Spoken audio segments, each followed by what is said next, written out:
Hey guys, welcome back for the start of rounds 3 of the Rags and Riches 4, A New Hope. I'm Sean Yu, joined here by Zach Onimus, who's tugging nicely on my ear, ow that hurts. We got a cool feature match for you for round 3. We got John Barber.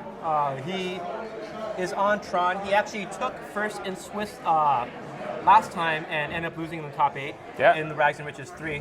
He's also running it back on Tron. His opponent, Joe Coroncini, is on Mono Blue Delver. So this is interesting. What do you think of this matchup? I think this matchup is pretty favored for Mono Blue Delver, and I think Tron is kind of in this position where they're having to scramble to remove threats in order to buy enough time to resolve some big creatures or some big burn spells. So yeah. I think it's actually pretty interesting to watch in the games where Rogue doesn't just get run over. In the games where they get run over, it looks very bad for them. Mm-hmm. And John Barber is fresh off winning the most recent Mox Boarding House Legacy 1K. He is. Or 2K last time, yeah? 1.5K. 1.5K. So continues to run hot here. Yep. Is sitting at 2-0 in the second round here of the Pauper tournament. Indeed. All right. And we'll find out shortly who won the die roll. Looks like both players are drawing to 7, so it's good to see. John's looking at a map, a Prophetic Prism, and at least 2 different Tron lands. So that's a snap keep. Also, Muldrifter, one of the best cards for him in this matchup after removal spells, because you want some flyers. All right. So what does Delver player need, and besides being on the play? So the Delver player is trying to present as much disruption as he possibly can here. It looks like he's playing a Mutagenic Growth. So basically what he's trying to do is stop John from assembling Tron with cards like Spellstutter Sprite, which are able to hit the Tron pieces, which often cost 1 or 2 mana. And then he's trying to resolve a Ninja the Deep Hours and then protect it. Because if he can draw a card per turn, the Tron list has a bunch of cantrips, but it has relatively few threats. So if he can keep him off Tron long enough, then he can start to cast actual counterspell versus big threats. Oh yeah, that makes sense. Looks like we've seen a lot of turn 1 Delvers on camera so far today. We have. I mean, Delver is Legacy and Vintage playable. It's not too shocking that it shows up in other formats, you know? All right, and it looks like John is going to be able to assemble the turn 3 Tron. And for those of you who don't know what Tron is, it's assembled of Urza's Mine, Urza's Power Plant, and Urza's Tower. And the first 2 make 2 mana when you have all of Tron in play, and the Tower makes 3 mana. So when you get all 3 of those lands in play, you jump up to 7 mana. Yep. So then it's all colorless, or generic mana, I suppose. So then the rest of the Tron list is full of chromatic stars, chromatic spheres, prophetic prisms, to try to make colored mana so that it can also jump up to casting multiple Muldrifters in a turn, Fangren Marauders, and Ulamog's Crushers. Yeah, I think you were right in calling it colorless mana. Yeah, so it looks like Joe kept a 1-lander and didn't flip his Delver. So this is looking great for John because he's going to be able to resolve probably a Prophetic Prism because you want to have a sort of a continuing source of colored mana. And then he's going to be able to cast either a Muldrifter or a Flame Slash. I would anticipate he just runs out the Muldrifter, but it looks like I'd be wrong. Probably trying to play around Daze here. And he's going to shoot down one of those Delvers. With a Flame Slash. With a Flame Slash. So he's floating a colorless, you can see by the die there. So he's probably going to either run out a few of these stars and just leave them on the field, or start cracking them and try to cantrip into more spells. So he's floating a colorless, and here's another star. So he's just going to let him sit on the field, kind of give him access to multiple color sources. 2 chromatic stars and an expedition map. Yep. He's got affinity if he needs it. All right, and here's the card that replaced. Oh, interesting. Joe did not attack with Delver. Probably would have attacked there. But here's Fairy Miscreant. That's the card that replaced Cloud of Fairies. It's a 1/1 flyer. You draw a card when there's more than one Fairy Miscreant in play. Yep. So All right. pull up after a slight delay and put a Flying Man with some upside. All right, so this is the game plan that Tron wants to be on. He's got a Muldrifter in play, which is great because it blocks everything except for Spire Golem. And it looks like John's continuing to play around Daze, so pretty cautious here, but he definitely has the time since Joe's missed multiple land drops. But he's floating a blue, kind of just cycling through some cards here. And here's a Seagate Oracle. Seagate Oracle lets you look at the top 2 cards and put one into your hand, one on the bottom. And then you can see off his previous draw was a Fangren Marauder, which is a 5/5 where every time a artifact goes to the graveyard, you gain 5 life. So kind of just good with the stars in play. Yep, kind of just going off, living the dream here. And Yeah. not attacking, I think that's wise. You're not really trying to race Delver on their life total, but you do really want to keep them off of Ninja because, again, it's just really hard to keep them off a draw engine. So it looks like John's very far ahead in this game. Would you say this is an aberration in terms of just Delver getting off to slow start and Tron getting all its pieces lined up correctly? Yeah, I think Delver on the play is much more able to keep away, the Mole Drifters and the Tron pieces with their early disruption. So definitely it looks like John's in the driver's seat. And you can see Joe fired off his Mutagenic Growth just to get that flyer out of the way. Yeah. Looked like the Mole Drifter was blocking the Fairy Miscreant. Mutagenic Growth pumped Mole Drifter to a 3/3 and managed to allow it to trade with the Mole Drifter. But the Mole Drifter already generates some value on the way. Okay, and here John led with the Mole Drifter. I probably would have tried to bait with the Fangren Marauder. Even though the Marauder is a 5/5, the Mole Drifter is just like, having flyers is just so important to your plan. But John is going to start to gain some serious life here. You think the Mole Drifter is more valuable than the Fangren Marauder in this matchup? Yeah, you can get to a point in the game where you start to run out of cards that matter, and if the Delver player's able to snap a Fangren Marauder and then counterspell off the table. So the Mole Drifter does double duty in that it provides you a flying blocker and also draws you more action. Sure. Okay. I was just wondering how important the life gain was off the Fangren Marauder with the Star and Expedition map already, or I guess one Expedition map left. Yeah, Joe scoops it up here. So the life total is important in that sometimes Delver can just get your life total down and you need just a little more life to stabilize. But oftentimes the Tron deck can go up to 40 life, but then just get locked out of casting spells. In that case, the Delver player just hits him 10 times for 4 damage apiece, and the game ends. Yeah. So Joe's gonna presumably be on the play for game 2. What do you like from his sideboard here? He's got 2 Coronets, 2 Dispels, and a Null, which I'd like. A Psychic Barrier, 1 Steel Sabotage, an Exclude, 2 Hydroblasts, 2 Serrated Arrows, and a Stormbound Geist. So I see a lot of Delver players bring in Dispel and a Null. I think that a Null definitely comes in. I'm not sure that Dispel is great, but it does counter the Pyroblast you see on John's side. They often play Exclude because they can kind of have time to counter some of your bigger cards. And then I see a lot of Delver players bring in Stormbound Geist. I'm not sure that's good, but it does give them sort of a resilient threat. And then I would also anticipate the Hydroblast come in because John's primary removal is red. Yeah. And for John's side, what do you think he brings in? He's got a Moment's Peace, I think potentially 2 Pulse of Marasas, and some removal in the form of Evanker's Justice and Chainer's Edict. What do you like here? So you bring in the Pyroblast. Pyroblast for sure. I generally bring in just 1 Evankar's Justice because Delver can pressure your life total to the point where you don't really get to cast it more than once. Chainer's Edict for sure.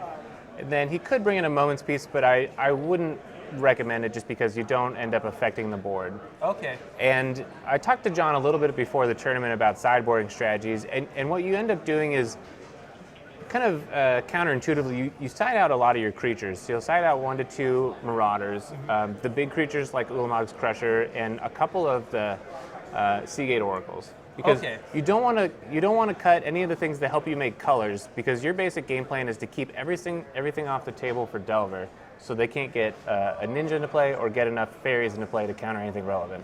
Yeah. Interestingly, Chainer's Edict has never been printed as a common in paper, but it is in fact common in Vintage Masters.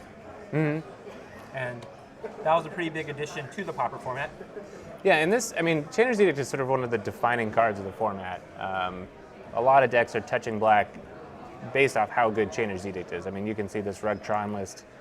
Even though it's kind of trivially easy for them to make all 5 colors, Chainer's Edict is the only black card. Yeah. I guess, and Justice. So let's see if we can go back to see the match, see if anything started up. And it looks like the players are still shuffling. All right, so Joe's going to get 2 games where he's on the play, but he lost game 1. So being on the play is a big deal in this matchup. I think he actually got game. He got game 1 on the play, but he lost game 1 on the play. Right. So I think that was pretty fortunate for John that Joe missed land drops. Yeah. It's kind of like when you take game 1 off Dredge or Affinity or some deck where you just anticipate losing the majority of games on the play. Oh yeah, on the draw. especially in Vintage. Yeah.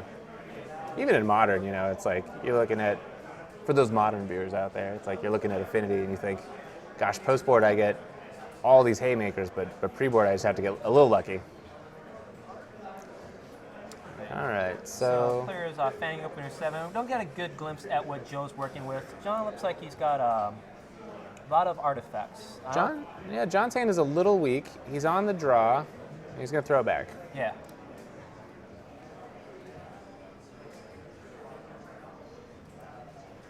And it looks like Joe must have decided to keep, and he's got an island or 2 and a grip full of blue spells. So pretty much what you want. I guess can't ask for a lot more. What do you think Joe takes out? Yeah, in this matchup, I don't really like the snaps. Although, let's see, because all of John's creatures have most of them have some ETB beneficial triggers. So, and it's really hard trying to out-tempo a Tron player by bouncing creatures. Okay. Muted Janet Growth, it helped him trade with Mo Drifter early, but I don't know if that's necessarily where you want to be. Your creatures don't really want to engage in combat. Yeah, it doesn't seem excellent. Yeah, but I don't think I would take out a whole lot. I think I would bring in the Exclude, maybe the Stormbound Geists, and Steel Sabotage and Annulls. Okay. So that's potentially 4 to 6 cards to bring in. Okay, and so this is I think this is going to be one of the situations where Fairy Miscreant has been pretty decent. So on turn 2, he's going to be able to cast a Spellstutter Sprite, and he has 2 fairies because the Miscreant is a fairy. Yeah, that Spellstutter Sprite, did that just trade with a Prism? Yeah. But if you're the Delver list, right, you're trying to get a clock into play, and you want your fairy count to be high. And interestingly, getting a Spellstutter Sprite on the battlefield is great because if you do find a ninja, it's one of the cards that you want to return the most. All right, so John, it looks like he's got a Fengraf in hand and 2 other Tron pieces, and he's going to lead with a star. Okay, so I find in these situations a lot of times what the Tron player wants to do is actually just not run any spells into open mana. Until you can cast some things that you know are going to be relevant. Mm-hmm. Ooh, but he does draw an Evenkar's Justice, so that changes the game plan. Now he wants to get up to enough mana to cast it, because he's going to be able to, essentially Wrath of God, which is not easy to do in Pauper. That star is in play, right? So he needs double block in order to turn on the Justice, and right. What's he working with on the... So there's a Power Plant, Rolling Thunder, and Chainer's Edict in the Ponder pile. Oh. And I know that he has, it looks like a mine, but I'm not sure what the top untapped Tron land is. So yeah, let's go get this hand has a lot of good cards, but he's going to run out of ways to make colored mana pretty fast, so he does have to put it back. That seems right. All right, so John's choosing to shuffle here. He's got to find the third piece of Tron, and also find some ways to make double colored mana here. All right, draw off Tron. Finds another Tron piece, looks like a tower. We'll find out from Sean pretty shortly what the third land is. So what land was that? It looks like he's got an Urza's Mine untapped and a Power Plant also on battlefield but tapped. Okay, so he drew a tower, I think. I'm pretty sure that's a tower. So he's going to have access to the full Tron, so he'll untap with 8 mana. But the sticking point here is he's only going to have one source of colored mana. Yeah. Urza Tron lands, there's 3 of them, and there's 4 of each art in Antiquities, and then some more in various other sets. Yeah, it's really messy. There's a bunch. Yeah, I was planning on playing Tron in this upcoming tournament, and before that I was going to spend some money to get all my Tron lands to match, just because sometimes it ends up being a lot of effort to track all that. Oh yeah. What's your preferred art? Whatever's cheap. Okay, that works. I don't like the 8th edition ones with the white border. They look cartoony. But other than that, I kind of like them all. Just for your sake, I will pull up one of these cartoony ones. Well, and there's multiple versions like in Antiquities and Chronicles, even within the same set. So I'm glad they don't do that anymore. All right, so I like John's patience here. He's holding off on cracking the star because he really does need to be able to kind of play and defend some spells here. Cast Justice. Yeah, and here comes a ninja. I'm not exactly sure what John is hoping to find here, because he's not going to find an instant speed way to make colored mana, and Pyroblasting the ninja, you know, is going to meet a Spell Setter Sprite. But so I guess John is hoping to hit like runner, prophetic prisms, and Haunted Phanograph is not it. So this is one of those situations where the Delver players kind of successfully run John out of one of his resources. So that's the ability to make colored mana. Yeah. And if you're in Joe's seat, you've got to just be thinking like, okay, I can see he has a bunch of mana, so I'm not fighting over things that get more mana, but I am fighting over things that make colored sources. And he's got multiple counter spells and 4 islands untapped. So yeah, here's fighting over Prophetic Prism. So Joe simply adds to his clock while disrupting John, and Yep. it's going to be difficult with Joe still holding a fistful of counter magic. And I believe he's going to run out a second ninja here. No, he's choosing to just hold up 2 counter spells and just say like, show me what you got here. All right, John scoops him up. All right, so that was a quick and brutal game 2 in favor of the Delver player. We're knotting things back up at 1 apiece. This is awesome. All 3 features matches we've had have gone to a 3rd game. That's true. That's true. That's nice. All right, so it looks like both players are just shuffling up, not making any changes. Oh, okay. Now Joe goes to the board. Yeah, and speaking of the board, let's go back there, see if anything's changed based on the new knowledge that we do have. Looked like there was at least 1 Evan Carter's Justice from John. Double black, a little bit hard to get, huh? It can be tricky, and that's kind of what I was saying before. I just like to run 1. You know, you end up running short on colored mana and also life, and so, you know, if you ever draw 2, sometimes it's either like win more or it doesn't do anything. Yeah. And then other non-Tron lands in John's deck include some haunted Fengraphs. Yep. And I'll often board 1 or 2 Haunted Fengraphs out in this matchup because they don't make colored mana, so they can kind of trick you in the beginning to think like, oh, this is a relevant land, but it's not relevant at all in this matchup. 1 Shimmering Grotto, that does make colored mana, but it's reusable, but it's a little bit clunky. Well, he has 1 Shimmering Grotto and 2 Unknown Shores. 2 Unknown Shores. So it's exactly the same land, but with a different name. Oh yeah. And, Okay. And actually, this is a fine source of mana in this matchup because it's uncounterable. Yep. So you can get to the point where you start to cast some spells and they can't disrupt it with a null or something like that. So Okay. It's not uncommon to hold off on assembling Tron. Like let's say you have 2 Tron pieces and a map in play to go get a Shimmering Grotto because it continues to let you affect the board. Oh, that makes sense. Yeah. What about for Joe? Do you think anything changes? No, Joe's strategy looked pretty good, and I think in Pauper, you know, the sideboard cards that you bring in are not often as powerful as they are in like Modern or Legacy, where you just shut off an entire strategy. So I think sometimes you're just fighting the temptation to overboard. All right, so let's go back down to the match, and looks like the players have their 7s. I think John looked like he's content. He's got plenty of lands, some artifacts, maybe a little bit too many lands, but at least he's got Tron going. Joe's going to ship his back. Yeah, John's hand looks pretty good.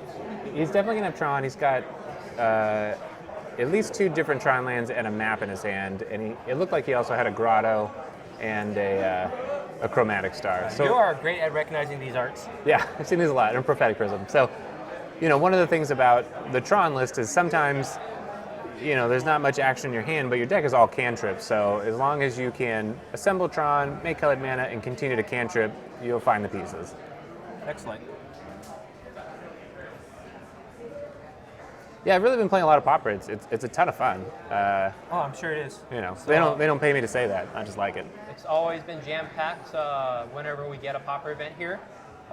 We've been running it at Card Kingdom roughly once every 2 months, and it's really diverse format.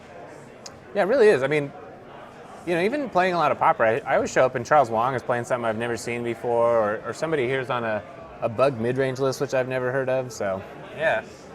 all right, John. All right. Uh, Leads with got a tower into expedition map, yes, I believe so. and turn 1 Delver once again. All right.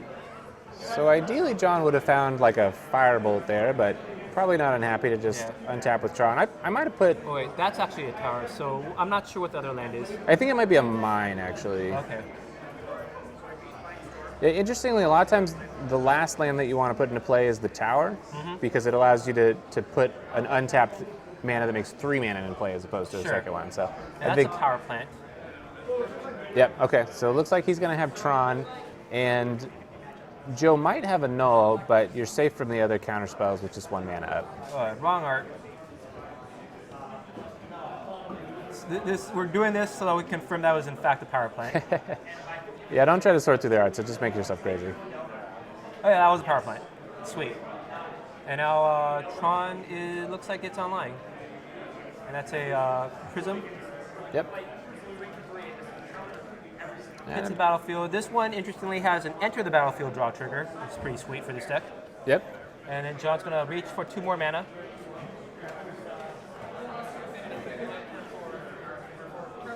Looks like he's gonna Crack run, that Prism. run out the Ponder here. And I think if you're John, you probably throw this back. Yeah.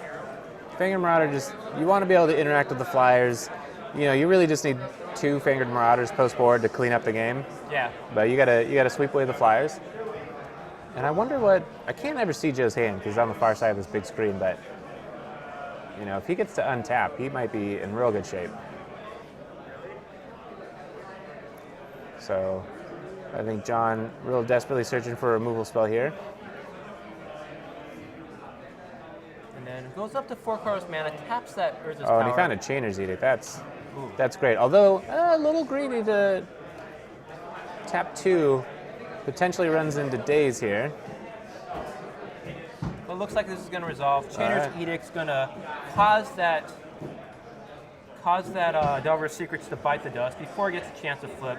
And when you're playing Edict effects, which cause your opponent to sacrifice, you really want to get ahead of the curve, so to speak, in terms of them putting creatures out. Right, and this is the strength of Tron right here. So Joe's going to tap out for Spire Golem, and on turn 4, John will have played Chainer's Edict and have the ability to flash it back. Wow. Yeah. 2 Prisms doing work. This is a mana fixer that doesn't actually cost you any colorless mana. Yep. So that's really good when you have a card like Chainer's Edict that's very color intensive. It looks like he's going to play that Chromatic Star. Yep, and Star and Sphere are essentially the same in this matchup. So Yeah. the one he just played, Star, actually triggers when it goes to the graveyard. So if you're playing something like Atog or they have Ancient Grudge, Yep. you want to run that one out second. So if it gets shattered, you still get to draw a card. Yeah. But in this matchup, it doesn't matter. Yeah. The difference between Star and Sphere, this Star is a triggered ability that allows you to draw a card. Sphere happens as a part of the resolution. Yeah, and there's no stifle in this format, so it really comes down to whether or not it gets shattered. Boy, if I'm John, though, it feels a little risky. Oh no, he has enough mana to flashback Edict. I was like, it's a little risky to leave that in play because you were just working as hard as you can to keep Ninja off the field here. Yeah. Would you say John's ahead now? Yeah, I would say he's very ahead in this matchup right now, not in general. All right, so that Spire Golem's also going to hit the bin. And John, wow, he's got a ton of mana. Did Joe just draw and pass? Yeah, he drew a Spellstutter Sprite. Okay. So How likely is it for him to actually play a 1-drop this turn? very likely. That's a Sphere. There it is. He's going to get countered. If I was Joe, I might have cast the Gush last turn because he missed his land drop, and you really want to be able to just hold up 2 mana anyways. That's an interesting point. But Now, John has a copy of Expedition map in his hand. Used to be played in modern Tron decks to find your payoff card late because you could get Eye of Ugin, which can in turn get creatures. Right. There isn't anything comparable in Pauper Tron, is there?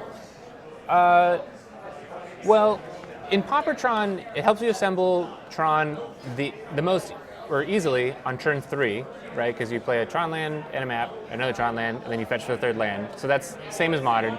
And then late game, sometimes you need to find another colored source in Shimmering Grotto, but a lot of times you just kind of set up this chain of getting a whole bunch of Haunted Fen graphs and just putting Moldrifter into play every turn or putting Ulamog's Crusher into play multiple times a turn. Right. Depends on the matchup.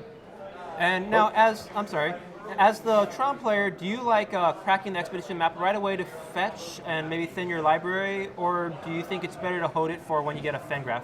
No, Fangren. Yeah, the Fangren Marauder. Yeah, he's definitely, I think, better off to hold it here. He has Tron.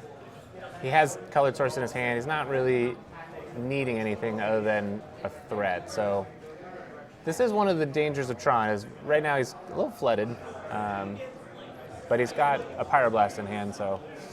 Well, I misspoke earlier about the Haunted Fengraph, but we do indeed have one hitting the battlefield now. Just to bring it up for you. Creature card at random. They've kind of done away with that, but it's actually a pretty recently printed card for this creature at random. It's a bit clunky when you're playing in a real tournament. Yeah. All right, so John is going to crack the map.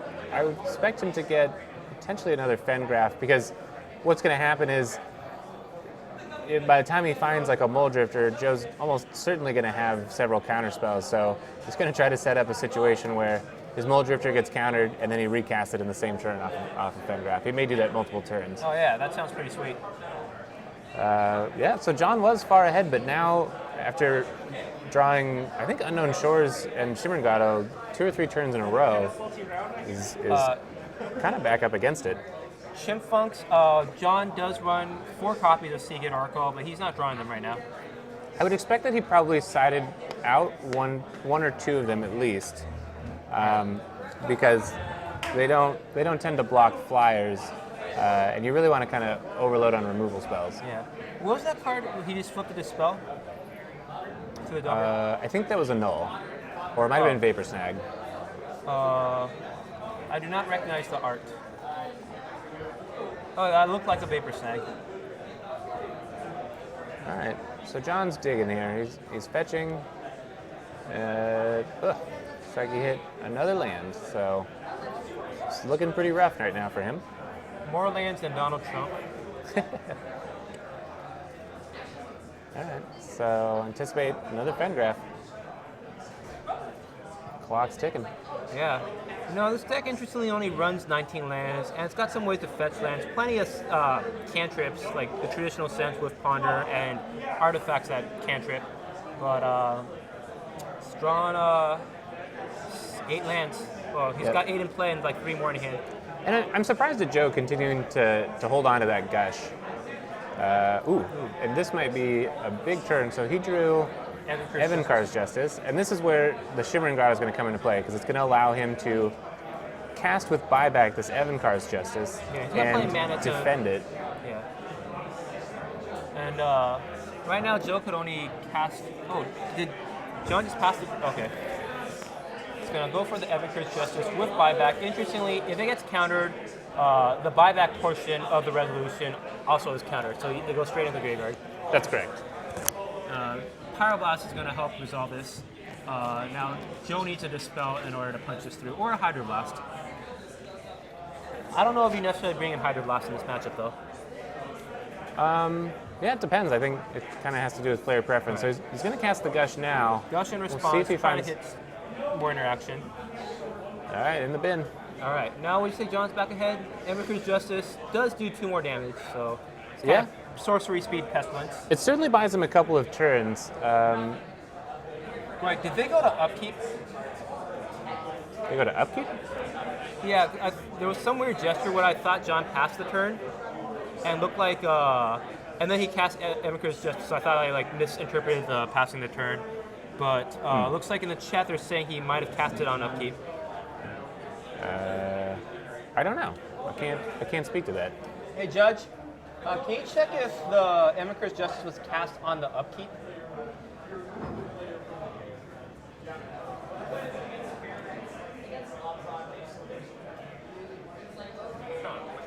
Evan-Curse Justice? Yeah, that would not be a legal play. Yeah, I'm not. The check kind of confirmed what I thought happened, which was a passing of the turn, and then the casting is it is a sorcery. I'm not sure that they would be able to reverse it at this point. I'm not a judge at all, but because of the fact that There was a stack battle. yeah, John gained information about Counterspell, and then Joe gained information about his deck through Gushing. So I don't know how they would possibly back this up, but they might end up with warnings. Yeah. So we're gonna try to get this figured out. Hopefully, it's not gonna take too long. We could go to.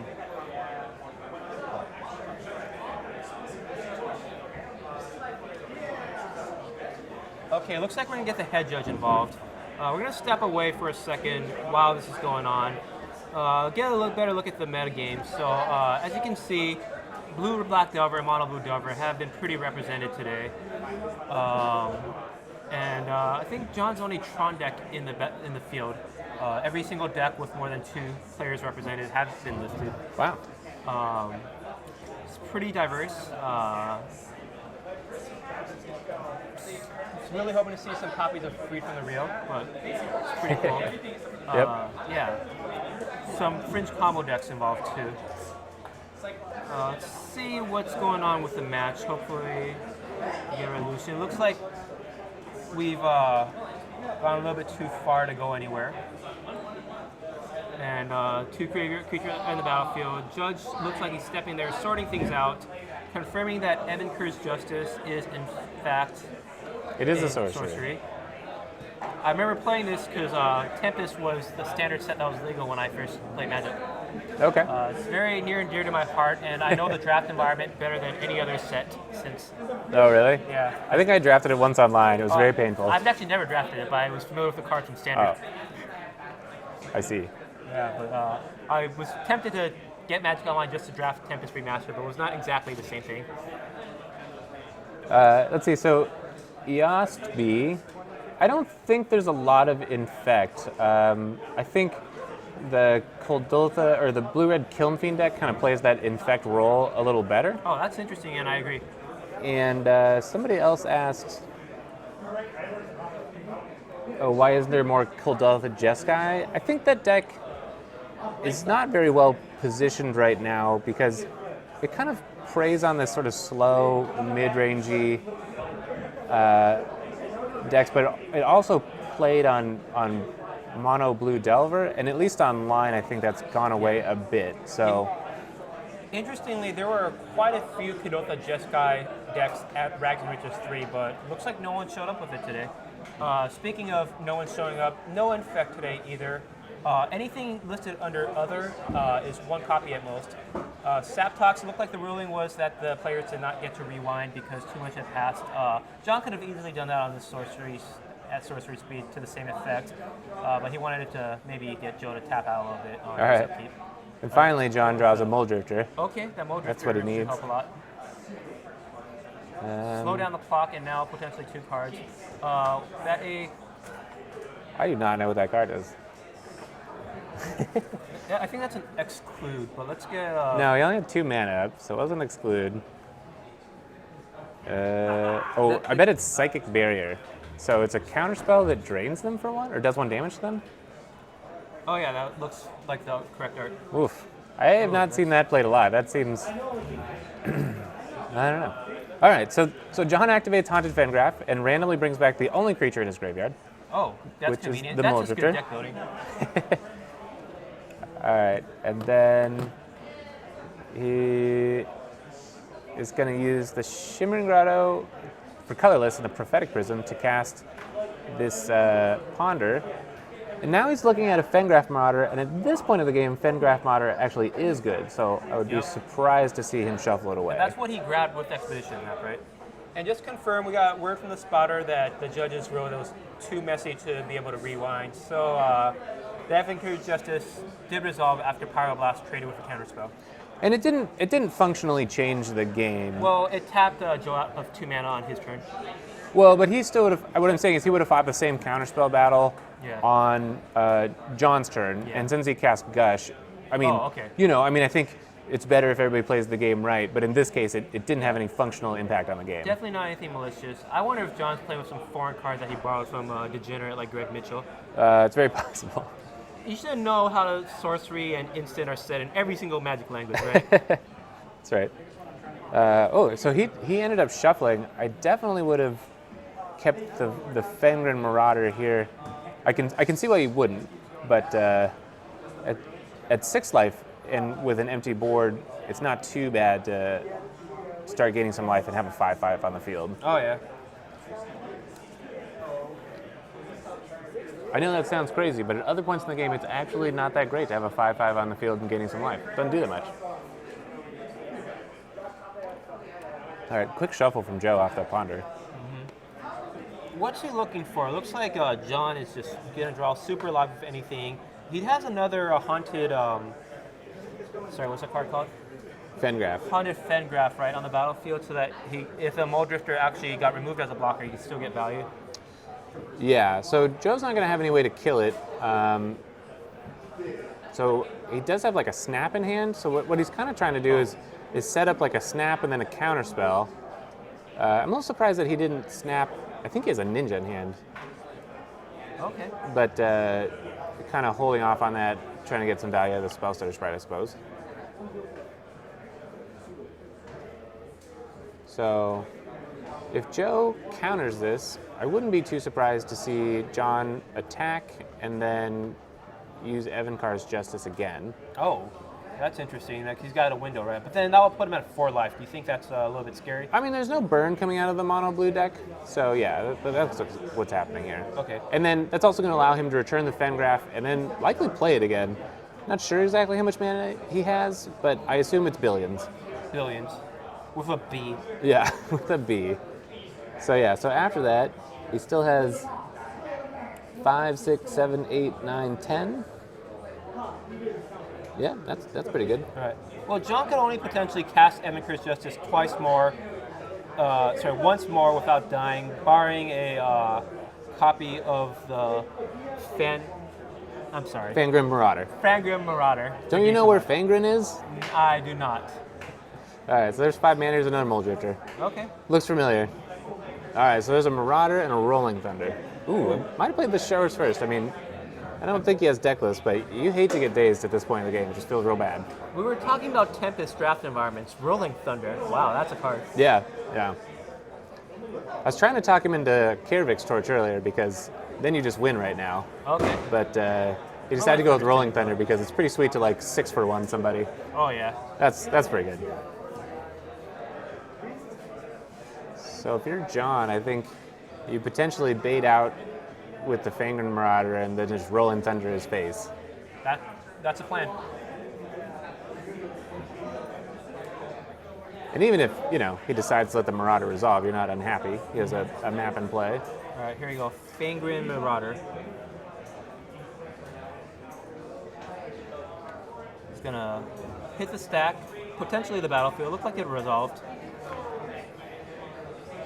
Yep, so that's a 5/5, and if it resolves, he can crack the map and go up to 9 life, which, especially in this case, is a whole bunch of Evankar's Justices. Oh yeah. Survives Evankar's Justice too. All right, so I think Joe decided to let it resolve. Any reason not to crack the map right now, or just wait until there's like potential lethal damage coming through? Only reason to crack it now would be if he decides to get another Tron piece and he wants more mana. But he does have another Fengraf in play, so or in his hand. That's pretty sweet. Yeah, no split second in this format, so you're kind of safe to do it at the last second if you want. And looks like Joe's contemplating casting a snap here.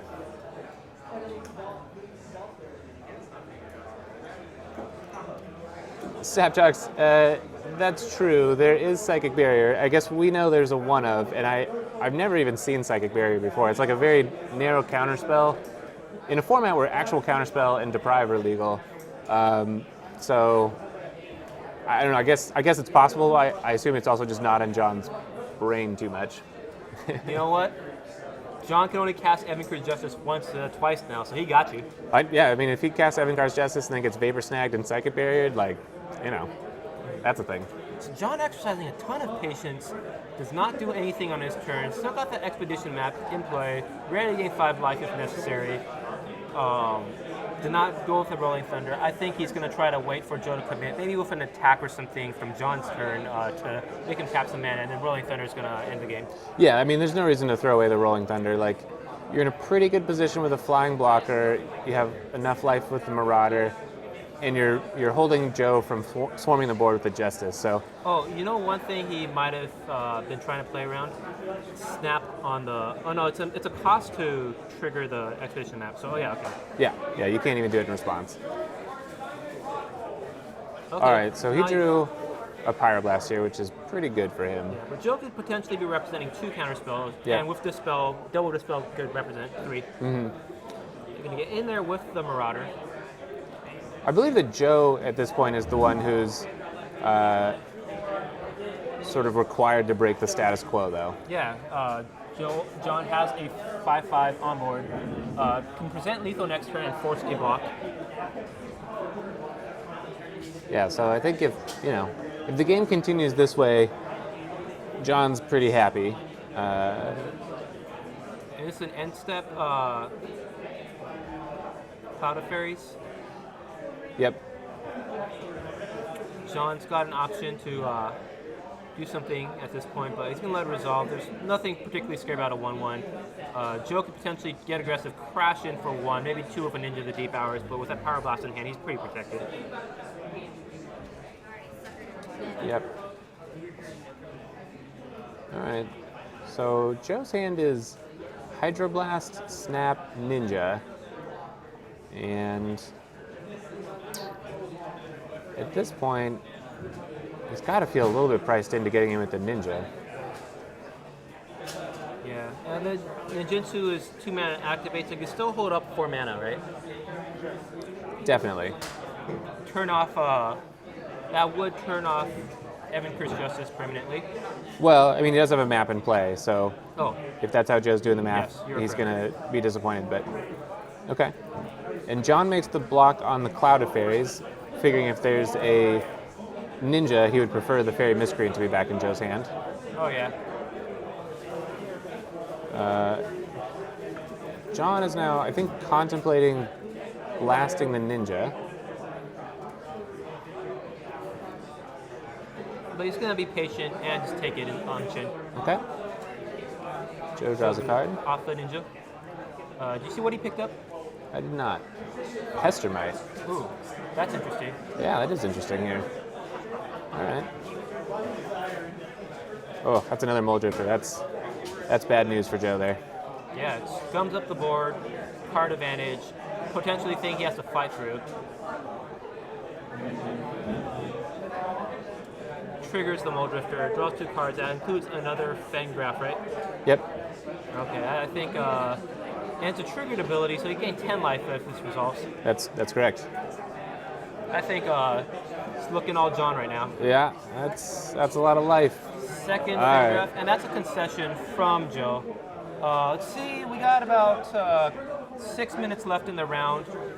Let's come back to the booth, see if we get John interested in maybe talking on the camera a little bit. I was hoping to get him last Monday, but he couldn't close the deal with Cure. So that was pretty sweet. Got Tron playing its control game masterfully. Takes down Mono Blue Delver.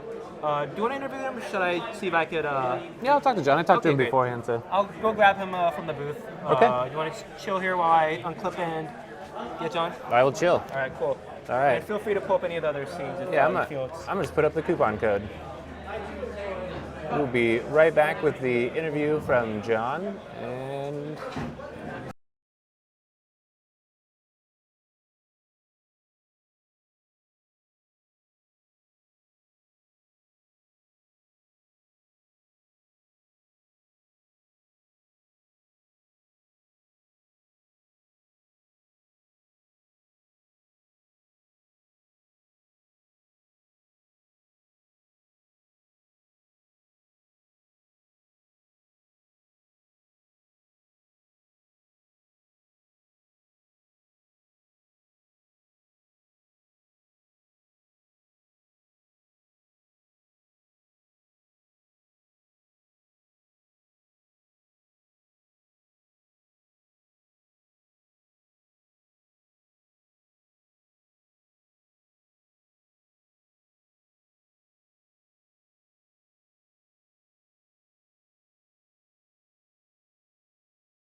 All right, we're back in the booth with our round 3 winner, John Barber. Yeah. So that third game, you flooded out there pretty badly after Yeah. getting pretty far ahead. Yeah, which is really important. Like the entire time, I just needed a creature because of the triple Fennegraph, like Haunted Fennegraph. Like if I just get one guy and he counters it, I can just start recurring, which is what happened when I eventually drew Muldrifter. But awkward play with the the Evan Carr's Justice. Yeah. All I knew is that card was like, oh, this is a card that the Teachings deck plays, so it must be an instant. Oh, sure.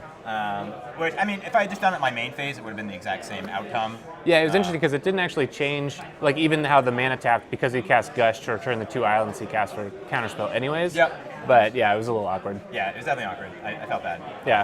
So how did you end up boarding in that matchup? I mean, it looked like you were creature light for a while there, but Yeah, so I boarded out the 4. anything else that you're hoping to dodge? The Black Delver, a lot of the Delver variants, like if they can get the footing early on and drop a threat and just prevent me from interacting with them at all, I'm pretty soft to that. Okay. All right, well, we've got about 58 seconds left in the round. So, John, thanks for joining us Yeah, in the booth, and absolutely. Thanks. good luck in the rest of the tournament, man. Thank you so much, Zach. All right.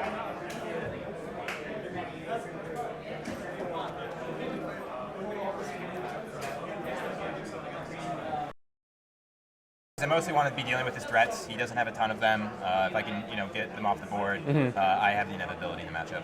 Okay. And I know you haven't been on this list for too long, Yes. but what have you played so far? Today, what have I played against Today, yeah. Yeah, so I played against some kind of crazy bug graveyard recursion deck last round, and Okay. round 1 against Mono Blue as well. Okay.